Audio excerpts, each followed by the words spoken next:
So today we're going to be talking about some of the ways a narcissistic mother's emotional neglect affects you into adulthood.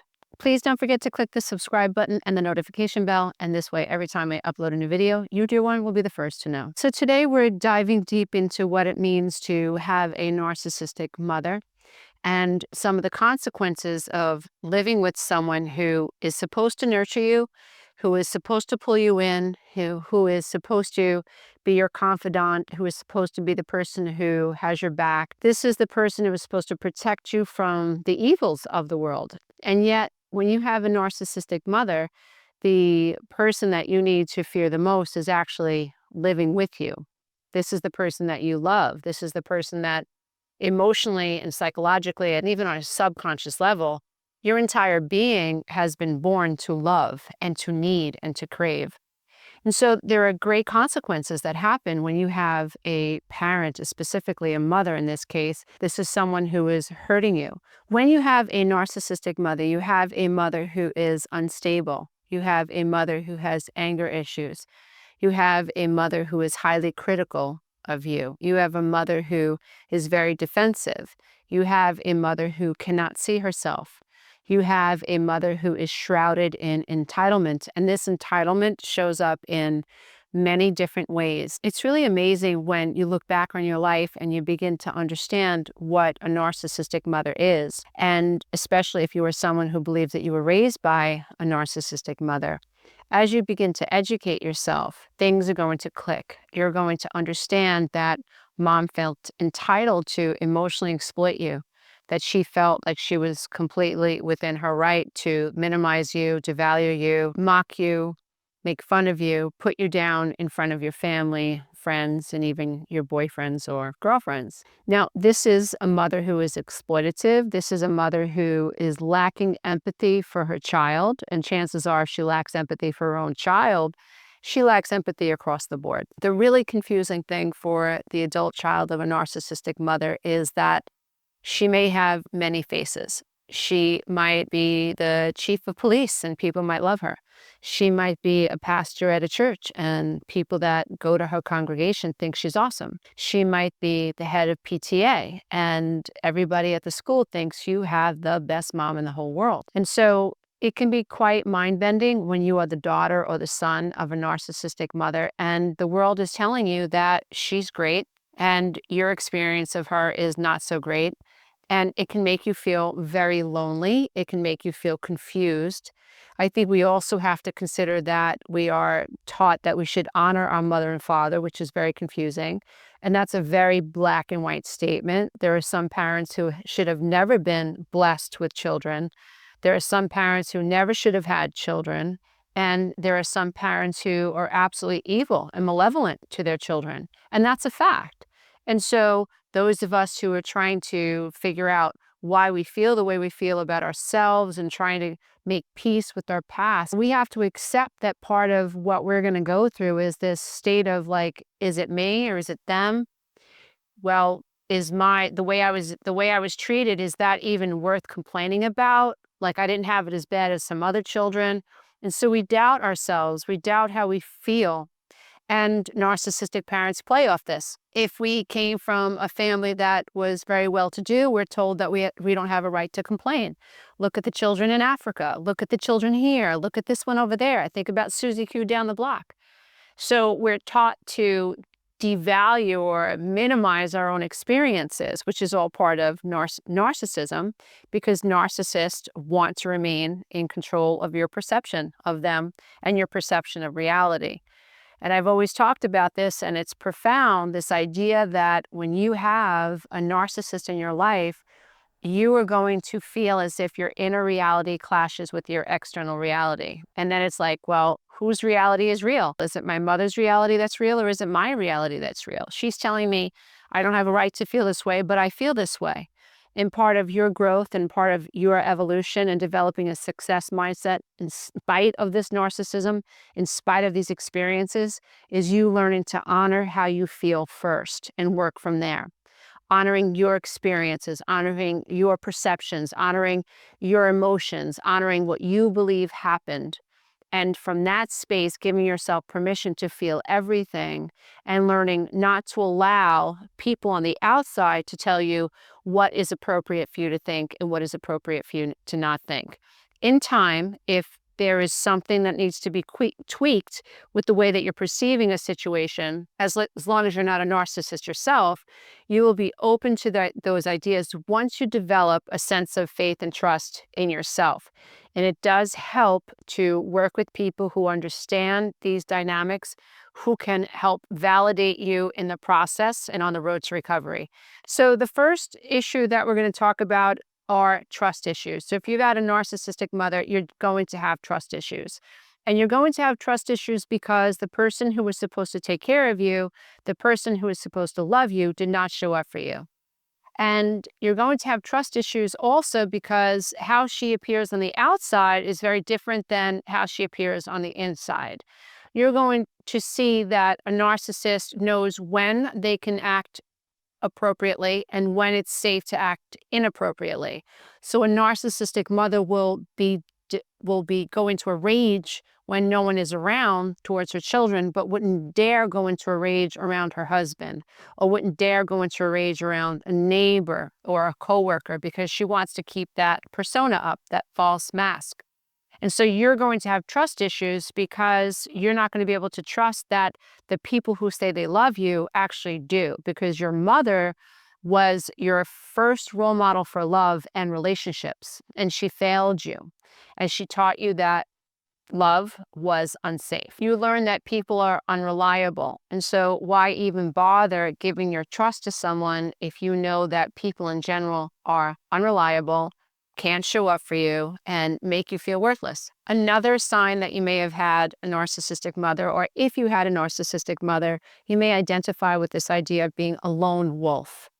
This definitely personifies me through most of my life, and it's still difficult for me to ask for help, although I am getting better.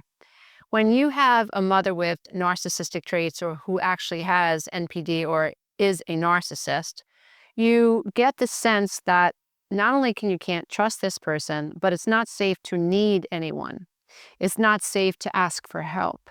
If you asked for help as a child, you got the impression that you were a burden to your narcissistic mother. You were a bother. And in my case, for instance, I got the sense that the best way to get my mother's love was to leave her alone, was to not need, was to stay in the darkness and just ache for her love and hope that some way, somehow, I would be able to figure out how to be good enough to gain her love. How this shows up later on in life is that you end up taking on way too much. You end up not paying attention to when you're overwhelmed. You end up working yourself to your own detriment without asking for help. You don't feel worthy of help. You think that asking for help is a sign of weakness, and you struggle with anyone ever perceiving you as a burden because it triggers your shame that you felt as a child. Another sign is, or consequence is, poor self-care. How do you know that you're worthy of self-care except that the people that are supposed to love you infuse you with the idea that you are worthy of self-care? So I personally feel that when we have narcissistic mothers who neglect us in terms of our emotions, in terms of how we think, like we're just being ignored, our mothers are indifferent to us, then the us that we think we are is not valuable. So why would I take care of something or some aspect of myself, i.e. myself, if I've never gotten the impression or the message that the self that I am is valuable? People generally tend to take better care of things that they think are valuable. But when we have no assigned value for the self as adults, it's very difficult to take care of the self and to put the self first. Narcissistic mothers do a wonderful job at infusing their children with this idea that they are not good enough. And those of us who are on this journey and struggle with the I am not enoughness wound, we have to learn how to love the self. We don't have the data in our brain for how to love the self. We have never felt completely loved for the self, and so we don't know how to care for the self.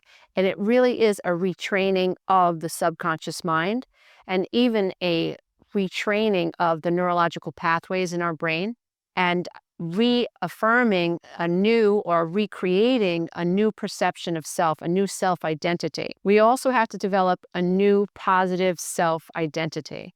And along the path, what we do is we end up assigning a value to the self that we are, and then it becomes a little bit easier to love the self and care for the self that we have found, that we now have assigned value to. Another way that this shows up in terms of how we respond to being neglected by a narcissistic mother is that we fear losing control. If you fear losing control, it might be because your emotions felt so out of control as a child. It could be because your mother was so out of control and you were constantly looking for a way to feel in control.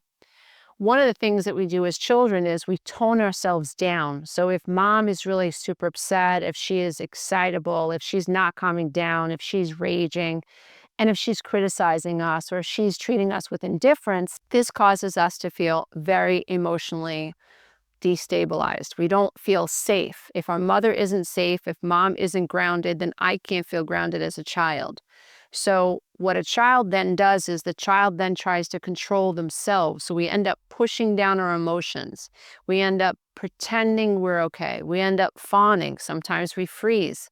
So we can't run away. We can't fight our parents, but we can fawn and we can freeze. And so what happens to us as adults is we end up feeling like we need to be in control of everything. Now, this could manifest as an eating disorder. This could manifest as anxiety in relationships. This could manifest as being really stringent when it comes to time. This could manifest it as feeling like someone is like disrespecting us by not honoring our time, but we can really be rigid about that. And so if you've had a narcissistic mother, I encourage you to look back and to see if you have any of these issues. Can you relate it to feeling so out of control as a child? And is your need for control today as an adult, do you think that has anything to do, or can it have anything to do with being raised by someone who you felt was out of control?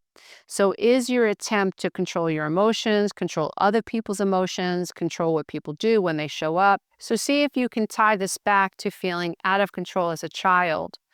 Because the way that we respond to external stimuli shapes our personality, and temperament ends up becoming a personality over time. And our environment definitely shapes our personality, our identity of self, or our lack of identity of self, and certainly affects how we feel and what we associate pain and pleasure with today. So if as a child I associated pain with feeling out of control, then as a child I developed coping strategies that help me feel in control. So suppressing my emotions, although that might have made mommy happy, I might still be doing that at the subconscious level and not realizing it, that is actually comforting me at some level, although it's maladaptive. So part of growing towards a more success mindset and staying on the personal development path, in spite of having these situations with the narcissistic mother, I will be able to break through those patterns of belief that have kept me stuck for so long. Another effect of being raised by a narcissistic mother is that you might find yourself attracted to those with high narcissistic traits. And there are people that believe that this is our attempt to finish unfinished business from childhood, that there was this energy being, although it was narcissistic, ego-centered, minimizing, devaluing, critical, and all that fancy stuff. There was someone that we loved, that we were supposed to bond to, that we never achieved that milestone with. And so in our adult life, we might be caught in a cycle of repetition. We might be caught in a cycle of repetition compulsion. We might be caught in a cycle of trying to get this unmet need in childhood met in adulthood, although it would be subconscious, because consciously we're not going to be attracted to someone who treated us the way our parent did if our parent was a narcissist. But on a subconscious level, we would, because we have these unmet wounds. We're giving off a specific energy. And as we know in the quantum field, like attracts like. And so although I might be more codependent, for instance, I might fear abandonment. Believe it or not, I'm going to be attracted to someone who triggers that fear of abandonment because it's what I know. Until I get enough awareness around the situation and I'm able to break through the patterns of beliefs and even the neurological pathways that are keeping me stuck at the subconscious level. So you might find yourself feeling attracted to narcissists at a subconscious level, and you might find yourself rationalizing why you're attracted to this person. And even though other people are telling you this guy's not good for you or this woman's not good for you, she's very critical of you, she finds flaws in you all the time, you might hear yourself rationalizing this person's behavior very much the way you may have done when you were a child. You were rationalizing why maybe mommy pushed you away and why mommy was angry and why mommy rejected you.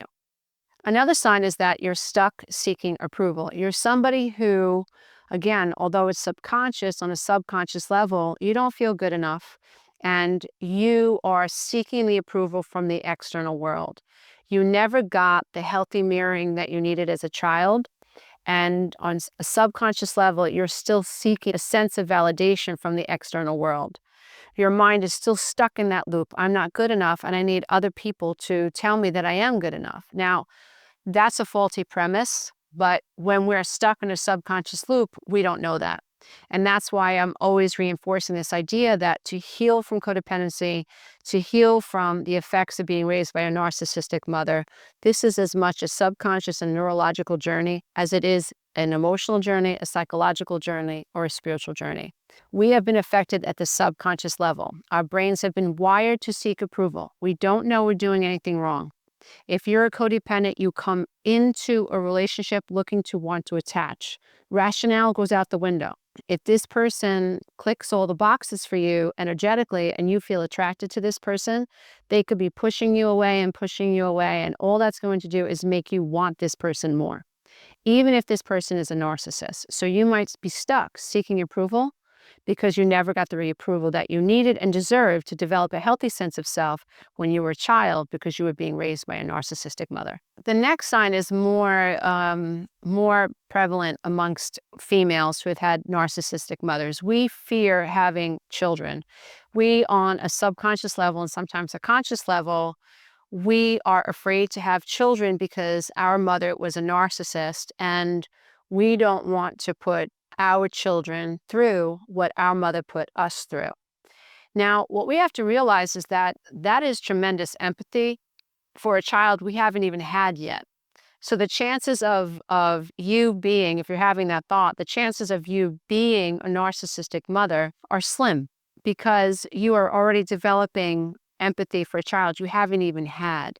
But this is a secret fear that many women who have had narcissistic mothers hide. They don't talk about them. Most often they don't talk about them because lots of times we don't even know that's why we don't want children.